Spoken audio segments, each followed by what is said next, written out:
2003 թվականին գործը կարճվել է, 2003 թվականից մինչև այսօր մենք այդ որոշումը չենք ստացել։ Եթե որոշումը չենք ստացել, ինչը պետք է բողոքարկեինք։ Ոչ թե օրենքը սահմանում է, որ կարճումից հետո 7 օր, այլ որոշումը պատշաճ ծանուցմամբ դատավարության մասնակցին հանձնելուց հետո պատշաճ ծանուցմամբ մենք չենք ստացել։ Եթե չենք ստացել, արդեն ես երևի թե 15 տարի նույն բանն եմ ասում։ Երևի հմեկով առաջի անգամն է, բայց 15 տարի ասում եմ, հարգելի գլխավոր դատախազ, հարգելի իրավասու մարմիններ, հոկտեմբերի 27-ի գործով անջատված մասի կարճման որոշումը մենք չենք ստացել։ Այսինքն իրավաբանորեն Հարցը առաջանում, իսկ ինչի մենք չենք դիմում, իսկ ինչի ես պետքա դիմեմ։ Վերջին հաշվով այդ գործով տուժել է պետությունը, քանի որ սրանք դատապարտվել են ոչ թե հասարակ մարդու սպանությամբ, այլ պետական գործիչի իր աշխատանքի, իր գործունեության առիթով։ Ազգային ժողովի ամբիոնում, ազգային ժողով։ Եվ այդ դեպքում պետությունը պետք է շահագրգռված լինի։ Հասկացանք Սերժի Ռոբի ժամանակ հասկացանք, իրանք չէին կարող։ Ես չեմ կարող հասկանամ տարի ու կես, գոնե վերաբերմունք, սկիզբ, ուղարկեն, սա գիտեք, այն իշխանությունը թաքցրել է ձեզանից այդ որոշումը։ Մենք հիմի ուղարկում ենք ձեզ, որպեսզի դուք կարողանաք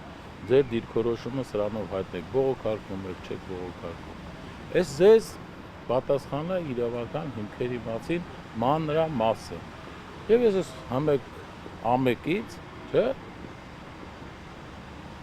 հայտարարում եմ, որ հարգելի իրավասու պաշտոնյաներ, գլխավոր դատախազ, առաջին հերթին, մենք այդ որոշումը չենք ստացել։ Չի կարելի գործը չսկսել միայն այն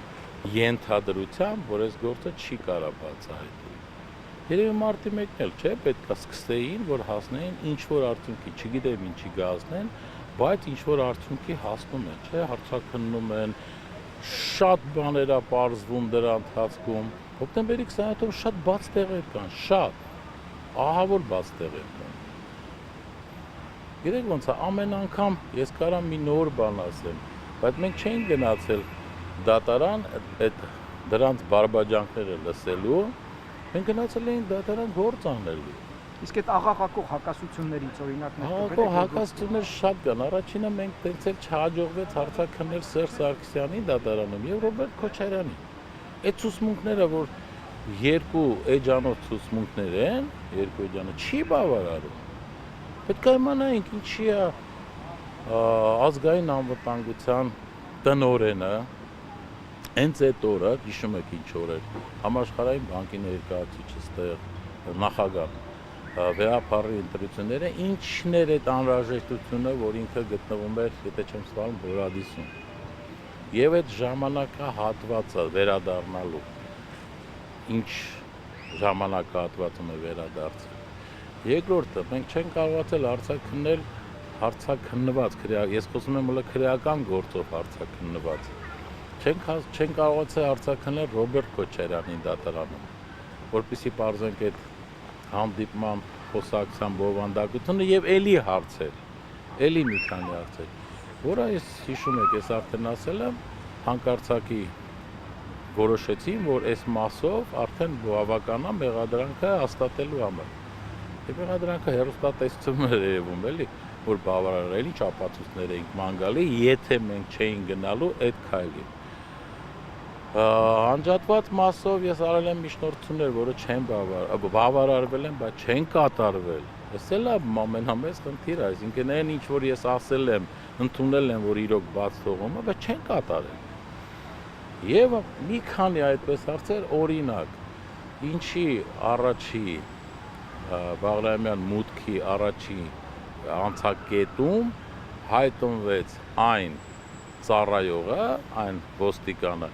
որը դեռ չէր հանձնել զենքի օգտագործման քննությունը եւ անզենել։ Եվ ինչի Դերենիկ Բեջանյանը եւ Էդուարդ Գրիգորյանը երբ մուտք են գործում եւ ինքնաձիգը պահում են վերն ասում են գնա այն կողմ, դրանից հետո ազատ շարժվում են առաջ։ միգուցե նա զինված էր եւ կարող էր հետևից կրակել, չտեսնում է, չէ՞ որ այս այդ հարցեր կան, որոնք պետք է պարզվեն, որոնք հիմա պետք է պարզվեն։ Երկրորդը իրավական գնահատականները, հա, դատվեցին, սրանք ինչ որ կատարել են։ Մի 2-3 ոստիկան ներգրավեցին որպես մեղադրյալ, հետո ուրեմն այդ մասը համաներումով կարճեցին, բայց այդտեղ կա ղեկավարություն, որոնք պարտավոր էին այդ ամեն ինչը ապահովել, որ այդ դեպքը չլիներ։ Ազգային ժողովի պահպանության ծառայության պարտականությունը ազգային անվտանգության ծառայությանն է, որի ղեկավարը Սերժ Սարգսյանն է։ Եվ որևէ մեկը որևէ անփութության կամ չգիտեմ ինչի պատճառով քրեական հետապնդման չի ենթարկվեց։ Չէ որ ակնհայտ է, որ այդ մուտքը եւ եթե քո պարտականությունն է ապահովել ազգային ժողովի անվտանգությունը, ինչ որ մեկը թերացել է, ոչ թե թերացել, այլ հանցավոր անփութություն է թույլ տվել, որը բերել է հոկտեմբերի 27-ի ոչռագործությանը։ Ոչ ազգային անվտանգությունում, ոչ ոստիկանությունում, այն ժամանակ ոստիկանություն չէր, ոչ ոստիկանությունում, որը ապահովում էր արդեն հենց զուտ այդ գործողությունները, դրանց պաշտոնատար անձին մի հատ պատասխան չտվեցին, թե օրինակ այդ զենքի արկայության դեպքում ինչի հանկարծ հայտնվեց ոչ թե այն, ով որ ուներ այդ քննությունը հանձնել էր եւ զենքով պետք է իրականացներ այդ ծառայությունը, հանկարծ հայտնվեց մի մարդ, մի ոստիկան, որը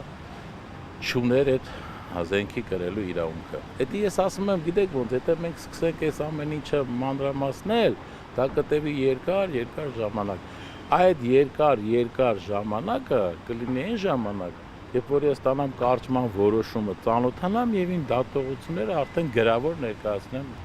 Արմենակ Արմենակյանի սպանությունով ճիշտ է, բոլորը կենթանի են, բայց որոշ մարդիկ արդեն ճամբարը փոխել է եւ այդ մուտք գործելը, առաջին մուտք գործելը դա խնդիր է առաջացնելու։ Երկրորդը զենքերի արկայության դեպքում կան մարդիկ, որոնց ես իմի չեմ ասի, երբ որ կստանամ կարճման որոշում, այն ժամանակ արդեն գրավոր կներկայացնեմ։ Տիգրան Նազարյանը ընդհանրապես ոչ թե ես չեմ սիրում այդ բառը առանցքային, որտեղ վկան ամեն դեպքում վկա է, բայց Տիգրան Նազարյանը այնքան բան կարող էր լույսը փռել իր